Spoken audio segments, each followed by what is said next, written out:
ಸ್ನೇಹಿತರೆ, SNS electrical and plumbing ವರ್ಕಿಗೆ ಸ್ವಾಗತ. ಇವತ್ತು ನಾವು ಒಂದು ಬಾತ್ ಟಬ್ಬನ್ನು ಕುಳಿಸಿದ್ದೇವೆ. ಅದಕ್ಕೆ ನಾವು ಏನು ಮಾಡ್ತಾಯಿದ್ದೇವೆ ಅಂತ ಹೇಳಿದ್ರೆ, ವಾಟರ್ ಫಾಲಿಂಗ್ ಟೈಪಲ್ಲಿ ಫೌಂಟನನ್ನು ಕುಳಿಸ್ತಾ ಇದ್ದೇವೆ. ಸೊ ಫಸ್ಟ್ ಆಫ್ ಆಲ್ ನಮಗೆ ಮೇನ್ ಬೇಕಾಗಿರೋದು ವಾಟರ್ ಲೆವೆಲ್ಲು, ಅದು ತುಂಬ ಮುಖ್ಯವಾದದ್ದು. ಸೊ ಈಗ ನಾವೊಂದು ಆಲ್ರೆಡಿ ಒಂದು ಫೌಂಟನನ್ನು ರೆಡಿ ಮಾಡಿದ್ದೇನೆ. ಇದರದ್ದು ಫಿಟ್ಟಿಂಗ್ಸ್ಗಳನ್ನು ಆಲ್ರೆಡಿ ರೆಡಿ ಮಾಡಿದ್ದೇನೆ. ಈಗ ತೋರಿಸ್ತೇನೆ ಯಾವ ಥರ ಮಾಡಬೇಕು ಅಂತ ಹೇಳ್ಕೊಂಡು.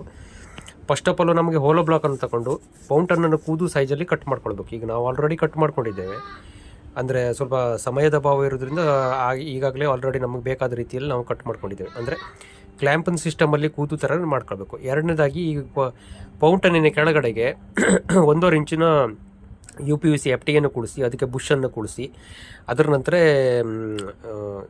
ಅಲ್ಲಿಗೆ ಶವರಿಗೆ ಕನೆಕ್ಟ್ ಮಾಡುವ ಹೆಡ್ಡಿಗೆ ಕನೆಕ್ಟ್ ಮಾಡೋ ಥರ ನಾವು ರೆಡಿ ಮಾಡ್ಕೊಳ್ಬೇಕು. ಆ ನಂತರ ಗೋಡೆ ಪಕ್ಕದಲ್ಲಿ ಡ್ರೈ ಆಗಿರೋ ಗೋಡೆನ ಒದ್ದೆ ಮಾಡ್ಕೊಳ್ಳೋದು ತುಂಬ ಮುಖ್ಯ. ಯಾಕೆಂತ ಹೇಳಿದ್ರೆ ಸಿಮೆಂಟು ಇಲ್ಲಾಂದರೆ ಗಟ್ಟಿಯಾಗಿ ಕೂದಲ್ಲ. ಸೊ ಫಸ್ಟ್ ಆಫ್ ಆಲು ಗೋಡೆಯನ್ನು ಒದ್ದೆ ಮಾಡ್ಕೊಳ್ಳಿ.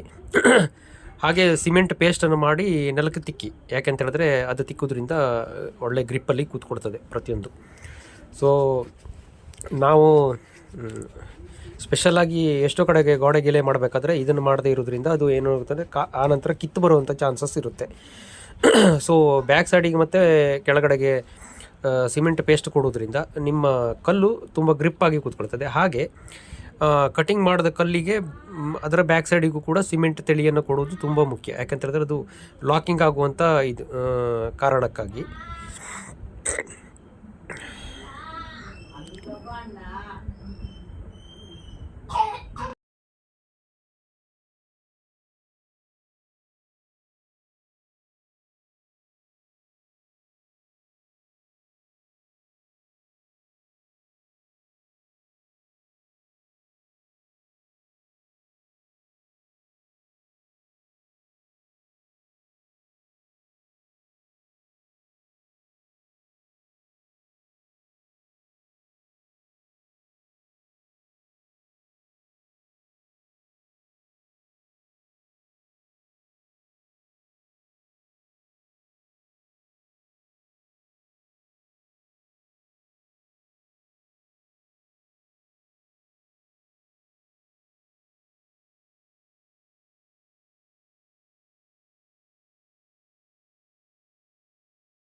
ಸೊ ಕೂಡಿಸಿದ ನಂತರ ಮುಖ್ಯವಾಗಿ ಮಾಡಬೇಕು ಅಂತ ಹೇಳಿದ್ರೆ, ನಾವು ವಾಟರ್ ಲೆವೆಲು ಅಂದರೆ ಕಲ್ಲನ್ನು ನೆಟ್ಟಗಾಗಿದೆ ಇಲ್ಲ ಅಂತ ಸ್ಟ್ರೇಟಲ್ಲಿ ಕೂದಬೇಕು. ಕಲ್ಲು ಅಡ್ಡ ತಿಡ್ಡ ಕೂತ್ರೆ ವಾಟರ್ ಬೀಳುವ ಸಮಯದಲ್ಲಿ ಯಾವುದೋ ಒಂದು ಪಕ್ಕದಲ್ಲಿ ಜಾಸ್ತಿ, ಒಂದು ಪಕ್ಕದಲ್ಲಿ ಕಮ್ಮಿ ಆಗುವಂಥ ಚಾನ್ಸಸ್ ಇರುತ್ತೆ. ಸೊ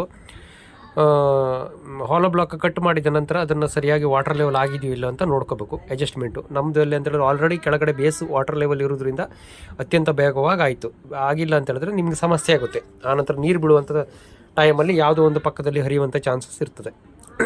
ಸೊ ವಾಟರ್ ಲೆವೆಲನ್ನು ನಾವು ಸರಿಯಾಗಿ ಮಾಡ್ಕೊಂಡಿದ್ದೇವೆ ಇಲ್ಲಿ. ಹಾಗಾಗಿ ನಮ್ಮದು ಬ್ಯಾಕ್ ಕೂತು. ಆನಂತರ ನೀವು ತಂದಿರುವಂಥ ಪೌಂಟನನ್ನು ಅಡ್ಜಸ್ಟ್ಮೆಂಟ್ ಇಟ್ಟುಕೊಂಡು ಆಚೆ ಈಚೆ ಪಕ್ಕದಲ್ಲಿರುವಂಥ ಗ್ಯಾಪ್ ನೋಡ್ಕೊಳ್ಬೇಕು. ಅದು ತುಂಬ ಮುಖ್ಯ. ಯಾಕೆಂತ ಹೇಳಿದ್ರೆ ನೀವು ಅಂದಾಜಿಗೆ ಇಟ್ಟುಕೊಂಡು ಆ ಪಕ್ಕ ಈ ಪಕ್ಕ ಸಪೋರ್ಟ್ ಕೊಟ್ಟಿಲ್ಲ ಅಂತ ಹೇಳಿದ್ರೆ ಗ್ರಿಪ್ ಸಿಕ್ಕುವುದಿಲ್ಲ.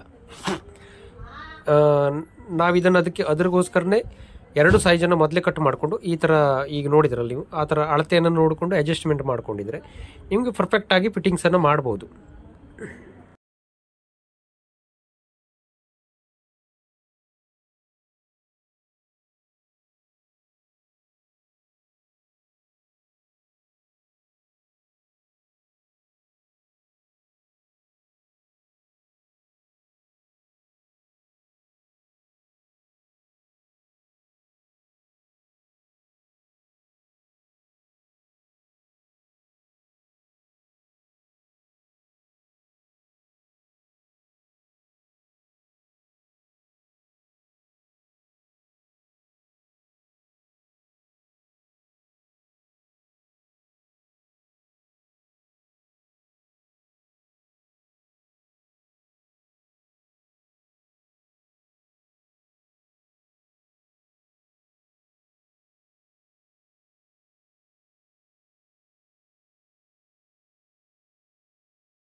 ಎರಡು ಸೈಡಿನ ಪಕ್ಕನ ಕಲ್ಲನ್ನು ನೀವು ಸೆಟ್ಟಿಂಗ್ ಮಾಡಿಕೊಂಡ ನಂತರ ಅತಿ ಮುಖ್ಯವಾದ ವಿಚಾರ ಏನು ಅಂತ ಹೇಳಿದ್ರೆ, ವಾಟರ್ ಲೆವೆಲ್ ಅಂತೂ ಕಡ್ಡಾಯವಾಗಿ ನೀವು ಎರಡು ಕಡೆಗೆ ಮಾಡ್ಕೊಳ್ಳಿ. ಯಾಕೆಂತ ಹೇಳಿದ್ರೆ ಬೇಸು ಕರೆಕ್ಟಾಗಿ ಕೂತ್ರೆ ಎಲ್ಲ ಕೂತಾಗೆ.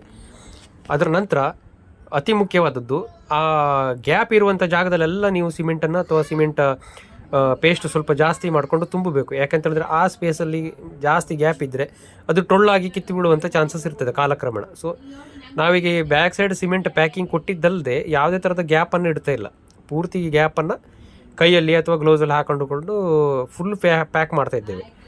ಹಾಗೆ ಮಾಡದಾಗಿದ್ದರೆ ಅದು ಕಿತ್ತು ಬೀಳಿಸುವಂಥ ಚಾನ್ಸಸ್, ವೇಟ್ ಜಾಸ್ತಿ ಆದಾಗ ಕಿತ್ತು ಬೀಳುವಂಥ ಚಾನ್ಸಸ್ ಇರ್ತದೆ. ಸೊ ಹಾಗೆ ಮಾಡೋದಂದರೆ ತುಂಬ ಒಳ್ಳೆಯದು. ನಾನು ಇಲ್ಲೊಂದು ಕೆಳಗಡೆ ಒಂದು ಪೈಪ್ ಕೊಟ್ಕೊಂಡಿದ್ದೇನೆ. ಯಾಕೆಂತಂದರೆ ಇಲ್ಲಿಂದ ಕಲೆಕ್ಷನ್ಸನ್ನು ಆಚೆಗೆ ಪಾಸ್ ಮಾಡೋ ಕಾರಣದಿಂದ ಅಲ್ಲೊಂದು ಪೈಪ್ ಕೊಟ್ಕೊಂಡಿದ್ದೇನೆ.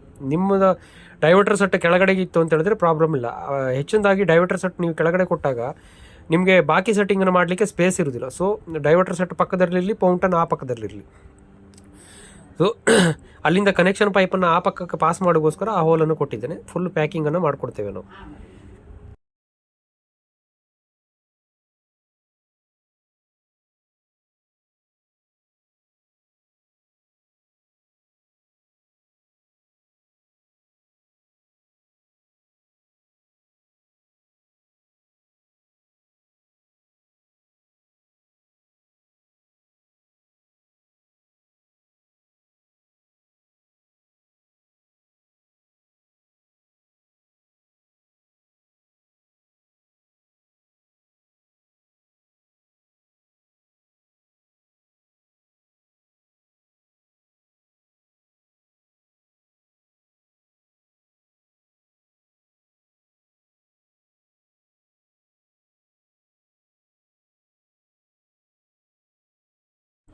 ಆ ನಂತರದಲ್ಲಿ ನೀವು ಕಲಿಸ್ಕೊಂಡಿರುವಂಥ ಸಿಮೆಂಟನ್ನು ಸ್ವಲ್ಪ ತೆಳ್ಳಗೆ, ಅಂದರೆ ಅತಿಯಾಗಿ ತೆಳ್ಳಗೆ ಮಾಡ್ಕೊಳ್ಬಾರ್ದು. ಒಂದು ಲೈಟ್ ಪೇಸ್ಟ್ ಥರ ಮಾಡಿ ತೆಳ್ಳಗೆ ಮಾಡಿಕೊಂಡು ಆ ಪಕ್ಕದಲ್ಲಿ ಆ ಎಜ್ಜಲ್ಲಿ ಮತ್ತು ಈ ಪಕ್ಕದ ಎಜ್ಜಲ್ಲಿ, ಈಗ ನಾನೇನು ಹಾಕ್ತಿದ್ದೀನಲ್ಲ ನೀವು ಕಾಣಿಸ್ತಾ ಇದೆಯಲ್ಲ, ಎರಡು ಪಕ್ಕ ಎಜ್ಜಲ್ಲಿ ಸ್ವಲ್ಪ ಜಾಸ್ತಿಯನ್ನು ಹಾಕ್ಕೊಳ್ಳಿ. ಯಾಕೆಂತ ಹೇಳಿದ್ರೆ ಈಗ ನೀವು ಪೌಂಟನ್ನು ಮೇಲೆ ಇಟ್ಟಾಗ ಅದನ್ನು ವಾಟರ್ ಲೆವೆಲ್ ಮಾಡಬೇಕಲ್ಲ, ಅದಕ್ಕೆ ಅಡ್ಜಸ್ಟ್ಮೆಂಟ್ ಮಾಡೋಕ್ಕೋಸ್ಕರ ಹಾಕೊಳ್ಬೇಕು.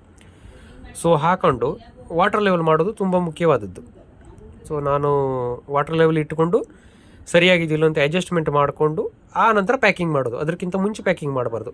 ಫಸ್ಟ್ ವಾಟರ್ ಲೆವೆಲ್ ಮಾಡಿಕೊಂಡೇ ಪ್ಯಾಕಿಂಗ್ ಮಾಡಬೇಕು.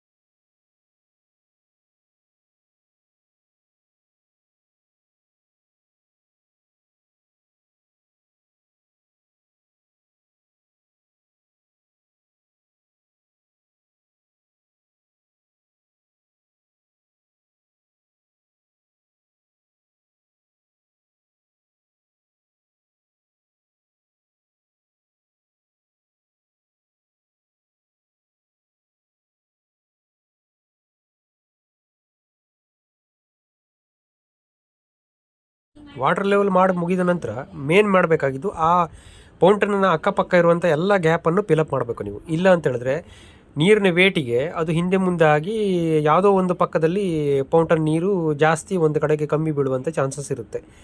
ಸೊ ಅದನ್ನು ಕ್ಲಿಯರ್ ಮಾಡಿಕೊಂಡು ಫುಲ್ಲು ಪ್ಯಾಕ್ ಮಾಡಿ ವಾಟರ್ ಲೆವೆಲ್ ಸರಿಯಾಗಿರುವಂಥ ಫಸ್ಟ್ ಅದನ್ನು ಚೆಕ್ ಮಾಡ್ಕೋಬೇಕು. ಅದೇ ಮೇನ್ ಇಂಪಾರ್ಟೆಂಟ್ ಆಗಿರುವಂಥದ್ದು.